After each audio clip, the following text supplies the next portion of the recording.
Mesdames et messieurs, bonsoir et ravi de vous retrouver sur La Barrie. Tout de suite les titres. Point de presse de l'avocat de Mahama Ousmane ce matin. Il s'est prononcé par rapport au congrès du CDS Rahama organisé par l'aile Abdoulabo.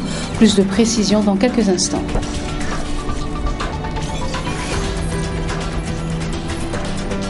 Le ministère de la Justice organise depuis ce matin un atelier de validation de la politique nationale et des droits humains et du plan d'action.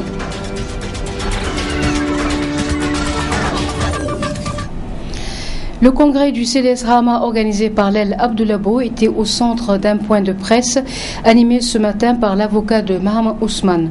Selon Maître Souley Oumarou, ce congrès est irrégulier car il a été convoqué par des gens non qualifiés en violation des textes du CDS Rahama. Compte rendu Assoumana China et Halid Bourema. C'est pour la première fois que l'avocat du CDS Rahama se prononce sur la tenue du congrès convoqué par Medaji Alambay en début septembre à Niamey. Congrès à l'issue duquel Abdoulabo a été élu nouveau président du CDS Rahama. Pour Maître Souley Oumarou, les rahamistes qui ont organisé ce congrès n'ont pas qualité à le faire. Après que cet arrêt soit intervenu, qui lui-même était basé sur une décision qui a été rendue, vous vous rappelez, en l'absence de CDS Rahama, en l'absence de l'avocat de CDS Rahama, c'est ce que nous appelons un jugement par défaut. C'est-à-dire un jugement où vous n'êtes pas là. Ce jugement-là, c'est sur lui qu'a pratiquement s'est basé la Cour d'État pour se prononcer. Et quand vous n'êtes pas là, dans un procès, vous avez la possibilité d'attaquer cette décision ou devant le juge qui l'a rendue ou devant la Cour d'appel qui est l'instance supérieure. Devant la Cour d'appel est intervenu un arrêt numéro 150 qui a mis à néant ce jugement de défaut qui avait donné raison à Abdoulabo. Et de cette décision, il a été dit que le mandat d'Abdoulabo, Alambay, Hassan Bonto, Shérif, Madame Benohab, que leur mandat en tant que membre du bureau politique du CDS Rahama sont épuisés depuis 2011. C'est-à-dire depuis 3 ans. Un arrêt qui n'a pas été attaqué devant la Cour suprême. La Cour de cassation a dit qu'ils ne sont plus membres de CDS, du bureau politique CDS Rahama parce que les mandats sont épuisés. Selon l'avocat de Mahama Ousmane, ce congrès convoqué en violation des textes du CDS Rahama ne doit pas être entériné par le ministre de l'Intérieur. Le ministre de l'Intérieur même, lorsqu'il a écrit, il a écrit à Mahama Ousmane. Il n'a pas écrit à Abdoulabo. Il n'a pas écrit à Alambay. Il a donc écrit à la personne qui a la responsabilité du parti pour lui dire de convoquer un congrès. Et il a dit que ce congrès-là doit être fait conformément au texte du parti. Donc le ministère de l'Intérieur lui-même demande un congrès en conformité avec le texte du parti, sinon naturellement il va l'invalider. Parce que chaque fois que le ministère de l'Intérieur se rend compte que ce qui s'est passé n'a pas été fait conformément au texte du parti, il ne peut pas donner de quitus.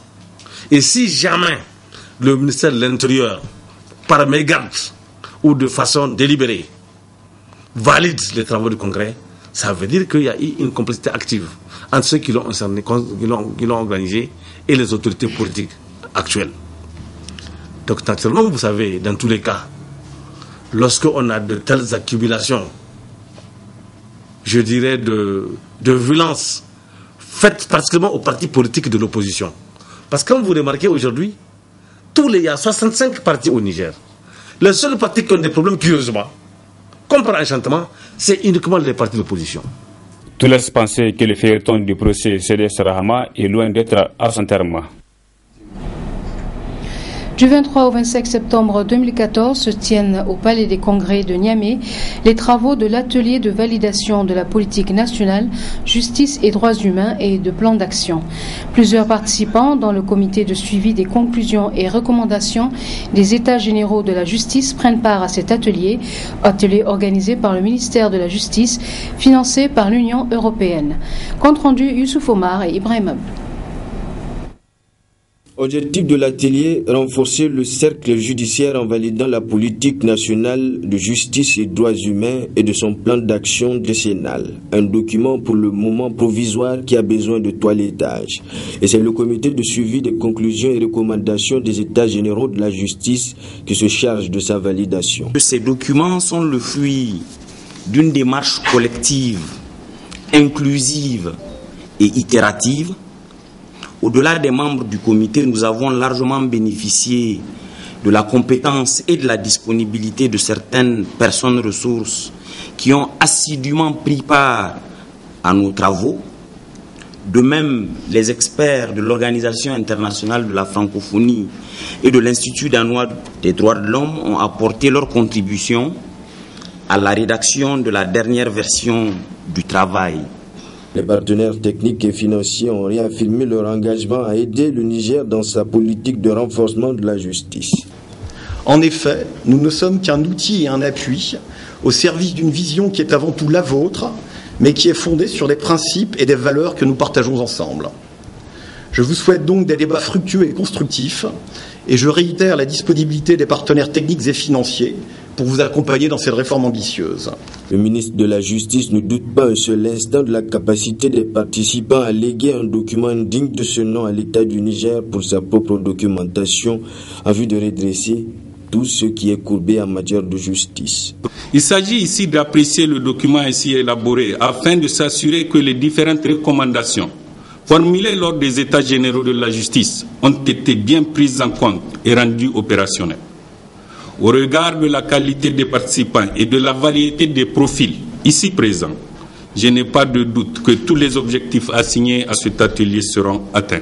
Le 25 septembre 2014, jour de la fin des travaux, le Niger aura son document de la politique nationale, justice et droits humains et de son plan d'action. Des textes qui vont certainement parfaire le système judiciaire de notre chère nation. Le Centre ouest-africain de services scientifiques sur le changement climatique et l'utilisation adaptée des terres dénommé WASCAL en anglais tient depuis ce matin au rectorat de l'Université Abdou Moumouni la première réunion de son conseil d'administration. C'est le ministre de l'Enseignement supérieur, de la Recherche et de l'Innovation qui a présidé la cérémonie d'ouverture de cette réunion en présence de nos reporters Michel Deji et Sadou Doumou. C'est en décembre 2013 que l'université Abdou Moumouni de Niamey a été choisie par le WASCAL avec l'autorisation du Premier ministre pour jouer le rôle stratégique de point focal dans le renforcement des compétences de l'Afrique occidentale en matière de formation et de recherche dans ce domaine. Le Master Changement climatique et énergie est une formation d'excellence dispensée entièrement en anglais et qui compte 10 étudiants recrutés parmi les meilleurs dans les 10 pays membres, un étudiant par pays. C'est un master international dont les enseignants proviennent de 12 universités africaines et européennes. L'objectif de WASCAL à travers ce master est de comprendre les interactions entre le changement climatique et les besoins croissants en énergie. Il s'agit donc de former une nouvelle génération de professionnels interdisciplinaires capables de faire face aux défis du changement climatique et à une demande en énergie. Les activités du Master Changement climatique et énergie se déroulent normalement. La première promotion vient de terminer sa première année et la sélection des étudiants pour la deuxième promotion est à l'ordre du jour de la présente réunion. Une réunion qui revêt de grands enjeux présentés par le ministre en charge de l'enseignement supérieur, de la recherche et de l'innovation. L'Afrique est le continent le plus central sur le planisphère et par conséquent le plus vulnérable aux défis du changement climatique, car le plus exposé au rayonnement solaire. Et les conséquences du changement climatique y provoquent de nombreuses catastrophes naturelles. Je ne citerai par exemple que la recrudescence des inondations et celle des sécheresses récurrentes. L'engagement du Niger en matière de sauvegarde de l'environnement s'est traduit par plusieurs actions, dont la participation à toutes les négociations internationales et la ratification de toutes les conventions sur le changement climatique et en particulier le protocole de Kyoto. La présente participation du Niger au haut sommet sur le changement climatique qui se tient présentement à New York en est une autre illustration. La conduite de la délégation nigérienne à ce sommet par son Excellence, Elhadji Issoufou Mahamadou, président de la République, chef de l'État, témoigne de son engagement personnel sur la préservation du fragile environnement terrestre. Le choix de la thématique énergie au Niger se justifie donc amplement au regard de nombreuses ressources énergétiques de notre pays. En outre, le Niger, grâce aux travaux émérites du professeur Abdou Moumouni, a été un des pionniers en Afrique sur l'utilisation des énergies renouvelables. Au cours de cette réunion, les membres du conseil d'administration du Wascal procéderont également à l'amendement et à la validation des thèmes de mémoire retenus pour les étudiants des 10 pays ouest-africains bénéficiaires de ce programme financé à hauteur de 33 milliards de francs CFA par le gouvernement allemand. La compagnie Niger Airlines a désormais un Boeing 737 qui va desservir plusieurs pays de l'Afrique de l'Ouest. Il s'agit d'un avion de 111 places qui démontre que Niger Airlines est une compagnie de renommée internationale. Compte rendu Ibrahim Tikiré. Il s'agit d'un engagement pris le 4 mai dernier par le directeur général de la compagnie Niger Airlines, celui de doter sa compagnie d'un Boeing 737 qui va desservir l'Afrique occidentale. Cet avion est un avion de marque Boeing, et la série 737-200. Et il est configuré en 12 passagers de business class et 99 en classe économique. Et c'est une configuration que nous avons adoptée pour desservir la sous-région, c'est-à-dire les pays comme le Burkina, le Mali, Dakar, aussi, j'allais dire, le Bénin, etc. D'abord, celui-là, c'est un turboréacteur, c'est-à-dire c'est un avion à réacteur et il est beaucoup plus performant, plus puissant. Alors que le Fokker que nous avons acquis il y a quelques mois de cela est un turbopropulseur. Il est moins performant, mais il est adapté pour les vols domestiques. Alors que celui-là, cet avion, nous allons le mettre en exploitation pour faire la côtière, comme je viens de vous le dire. Promesse tenue pour ce digne fils du pays, Abdelaziz Larabou, qui en dotant le Niger d'une compagnie aérienne, vise à désenclaver notre pays. Il vous souviendra, lors du lancement des activités opérationnelles de notre compagnie Niger Airlines le 4 mai dernier, nous avons promis qu'à court terme, Niger Airlines sera doté d'un Boeing 737. Aujourd'hui, nous sommes 4 mois et demi après. Vous voyez, je suis heureux de constater que notre Boeing est là. À nos passagers, à nos compatriotes, aux Nigériens, et aujourd'hui, cette promesse vient d'être tenue. Et nous avons dit à cette occasion que nous allons desservir l'Afrique occidentale, les villes de l'Afrique occidentale. Je vais dire par là les villes comme Ouagadougou, Bamako, Dakar, ensuite Cotonou, Lomé, Abidjan, Accra, etc. Et après, voler vers l'Afrique centrale, N'Djamena, Khartoum, Malabo, Libreville, Brazzaville, Pointe-Noire, etc. Paris tenu pour le premier responsable de Niger Airlines, dont la renommée et la réputation de la compagnie dépassent les frontières de l'Afrique. Les populations de la ville de Dosso attendent le 18 décembre à l'occasion des festivités de 56e anniversaire de la proclamation de la République, le chef de l'État en train. Il leur a fait la promesse en tout cas, mais ce train ira-t-il ou pas à Dosso à l'allure où vont les travaux de construction du chemin de fer? Élément de réponse dans ce reportage réalisé par nos envoyés spéciaux à Dosso, Ibrahim Abdou et Abdelrazak Idrissa. En plus des infrastructures qu'elle va accueillir et dont les chantiers de construction avancent, la ville de Dosso a eu aussi de la part du chef de l'État cette promesse pour le 18 décembre prochain. Je constate que ce travail est effectué avec beaucoup de compétences, avec beaucoup d'expertise. D'ici Dosso, c'est 135 km.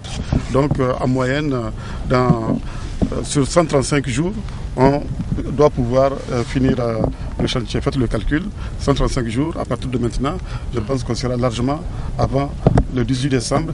Et par conséquent, j'ai l'espoir que la promesse qui est faite, qu'on puisse se rendre à Dosso le 18 décembre en train pour fêter le 56e anniversaire de la République, cette promesse sera tenue. Depuis cette annonce, beaucoup s'interrogent, et ce, malgré l'assurance donnée par l'entreprise française Bolloré en charge de la construction de ce chemin de fer sur la faisabilité de cela. Les travaux ont en effet débuté à la veille de l'hivernage, et en plus sur le tronçon Niamey-Dosso, il y aura besoin de réaliser de grands travaux, des ponts notamment à certains endroits. Des interrogations balayées par le ministre d'État à la présidence en visite dans la région. On dit l'homme propose, Dieu dispose. Ce qui est dommage, c'est que certains se soucient plus de l'arrivée de la ligne le 18 décembre que de la réalisation de la ligne dans son intégralité en tant que telle. Toute réalisation va buter à des difficultés. Mais le plus important, que la ligne arrive le 18 décembre ici, ou même qu'elle n'arrive pas à Dosso, c'est qu'elle est en cours de réalisation. Elle peut arriver le 19, comme elle peut arriver le 16 au soir, comme elle peut arriver le 17. Le souhait du président de la République, c'est le 18. Et je vous assure qu'on fera tout pour qu'il en soit ainsi. Mais, si, en dépit de tous les efforts qui sont faits, en dépit de tous les sacrifices consentis, en dépit de toute la bonne volonté des uns et des autres, la ligne n'arrivait pas le 18 décembre à Dosso, est-ce que c'est un crime contre l'humanité? Pas trop sûr donc que le train siffle à Dosso le 18 décembre prochain, ce qui certainement va donner un goût d'inachevé à la fête. Après un climat social très tendu, l'espoir renaît entre la société chinoise en charge de l'exploitation de la raffinerie de Zinder et leurs agents nigériens. Les deux parties ont en effet abouti à un accord, un protocole d'entente dont je vous propose de suivre la teneur. Il est lu par le secrétaire général du syndicat national des travailleurs de pétrole, Seydou Abdou. L'an 2014 et le mardi 23 septembre se sont poursuivis dans la salle de réunion de la Direction générale des hydrocarbures les négociations entamées entre les sociétés sous-traitantes de la CNPC et le syndicat national des travailleurs du pétrole du Niger, Sinatrap, sur les indemnités et primes allouées aux travailleurs de ces sociétés sous la présidence de M. Adolphe Gaguidi, directeur général des hydrocarbures, en présence des représentants du ministère de l'Emploi, du Travail et de la Sécurité sociale et du représentant de la CGSL Niger. À l'issue de longues heures de négociations, les deux parties ont convenu de ce qui suit.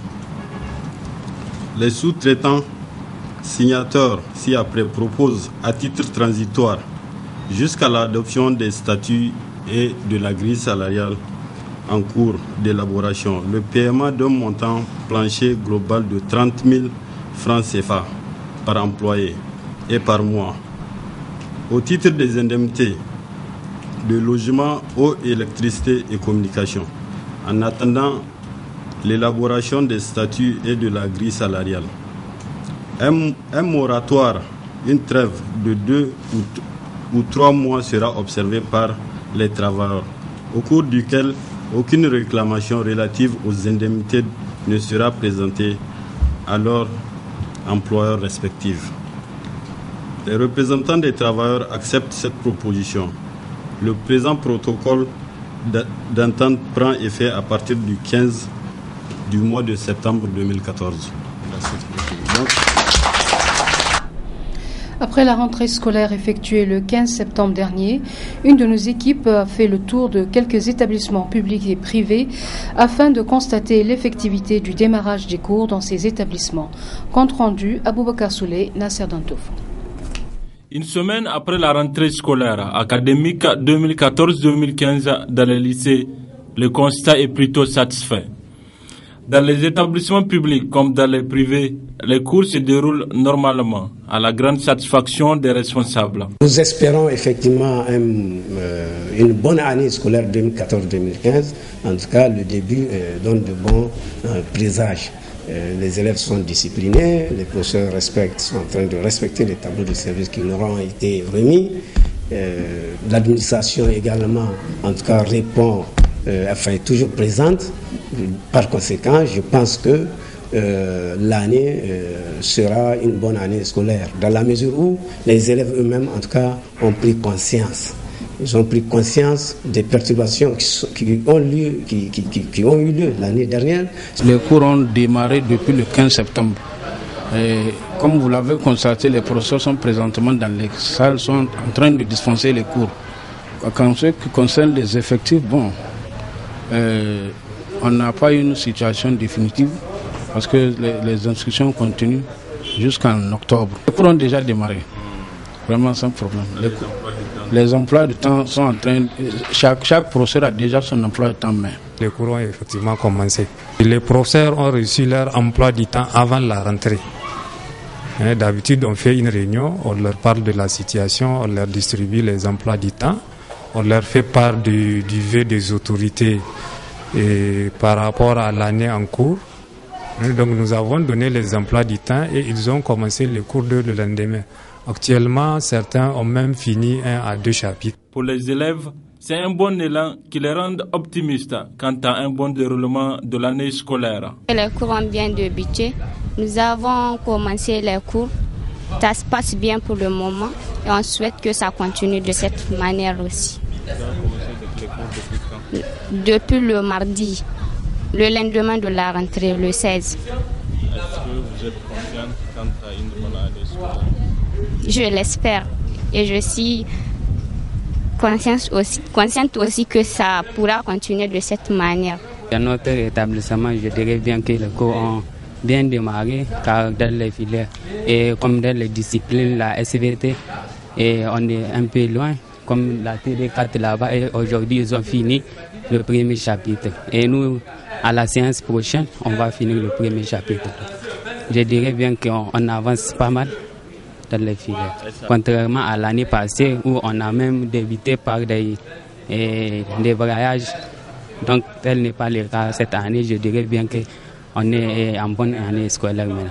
Gageons avec un tel optimiste de part et d'autre des premiers acteurs, les autorités sauront respecter leur engagement pour une année scolaire sans trouble. C'est bientôt la rentrée des classes collège et primaires. Les parents d'élèves s'activent dans les préparatifs de cette rentrée. Les librairies par terre sont envahies de monde à la recherche de fournitures scolaires. Une équipe de la télévision Labari s'est intéressée à la question. Reportage Madina Sanda et Aboubakar Souley. Le 1er octobre prochain aura lieu la rentrée des classes au niveau du collège et primaire. En attendant le jour J, les parents d'élèves tentent de résoudre l'équation matérielle scolaire pour les enfants. D'où cette affluence au niveau des librairies par terre. Les clients viennent massivement. Ça va. Il y a tout ici. On ne peut pas comparer les librairies par terre aux librairies ordinaires. Qu'est-ce qui peut expliquer l'engouement pour les librairies par terre? La disponibilité et les prix accessibles, comme l'explique ce vendeur. C'est abordable, car même si la personne veut changer un livre, c'est possible. Il suffit d'augmenter un peu d'argent. On n'a pas de prix fixe. Quant aux parents d'élèves, les librairies par terre constituent pour eux une source à moindre frais pour l'achat de ces livres. On a venu payer le cahier là, c'est moins cher, c'est pas trop cher. Donc on a Dieu merci. Les librairies par terre, visibles un peu partout dans la capitale, constituent une alternative pour les parents d'élèves qui se retrouvent, mais aussi pour les revendeurs de biens. Fin hier au terrain annexe du stade général Sénikounché de la finale du tournoi intermédiaire organisé par le groupe de presse Niger 24. Finale qui a opposé le groupe Canal 3 et Bonferré. La victoire de Canal 3 par 1-0. Compte rendu chez Bouguissou et Nasser Dantofo. C'est en présence des ministres de la Communication, celui des Sports et du directeur de cabinet adjoint du président de la République qu'a eu lieu la finale du tournoi intermédiaire. À l'affiche, le groupe Bonferré en rouge contre le groupe Canal 3 en bleu.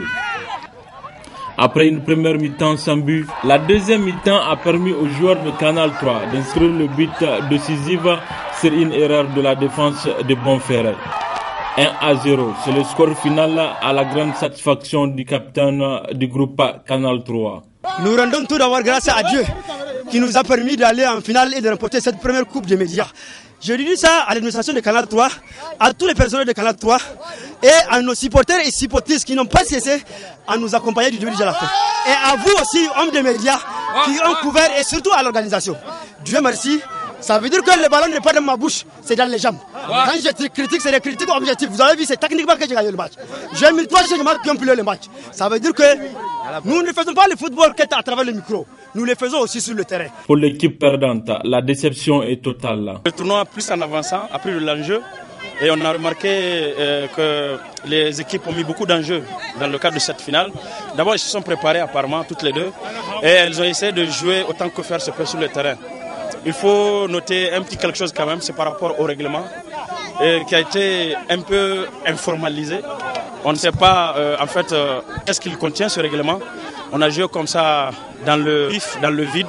Paris gagné, c'est le bilan tiré par les organisateurs. À tout seigneur, tout honneur, nous voici arrivés à la fin d'un événement inédit, à savoir, dis-je, le tournoi intermédiaire.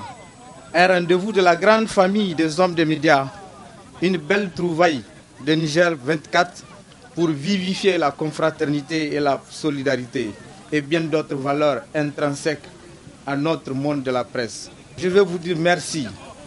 Merci car le pari est gagné, en dépit des mauvais présages et d'autres supputations mal fondées autour de ce tournoi intermédiaire.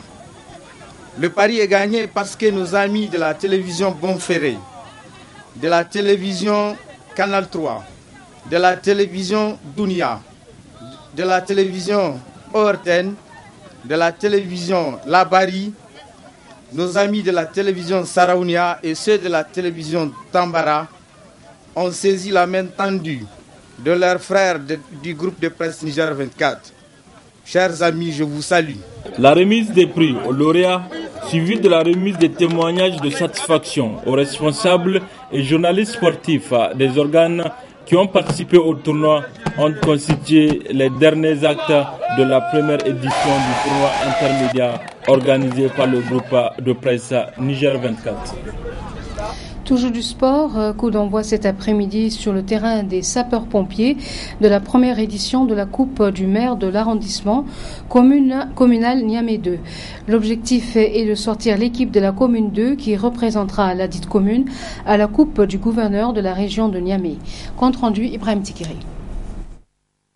Il s'agit de la première édition de la Coupe du maire de l'arrondissement communal Niamey 2 qui a enregistré la participation de 8 équipes de la dite commune. C'est le deuxième vice-maire de l'arrondissement communal Niamey 2 qui a donné le coup d'envoi du tournoi qui a une particularité. Cette coupe est placée sur le signe du fair play, de l'excellence. Pour cela, je demanderai à chacun d'entre vous de jouer au ballon comme des professionnels et de gagner sur le terrain sans polémique. Aux arbitres, je demanderai d'être à la hauteur de la tâche, quel que soit le résultat auquel vous parviendrez, la victoire restera celle de la jeunesse de la commune 2. Aux supporters, d'avoir un esprit sportif et de se surpasser pour que la fête soit belle. Pour terminer, je déclare lancer la première édition de la Coupe du maire de l'arrondissement communal Niamey 2 et que le meilleur gagne. Organisée par le service des sports de la commune 2, cette première édition de la Coupe du maire de la dite commune va connaître son épilogue dimanche prochain. Le vainqueur représentera la commune 2 à la Coupe du gouverneur de la région de Niamey, annoncée pour bientôt. C'est la fin de ce journal. Merci de l'avoir suivi. Passez une excellente soirée sur Labari.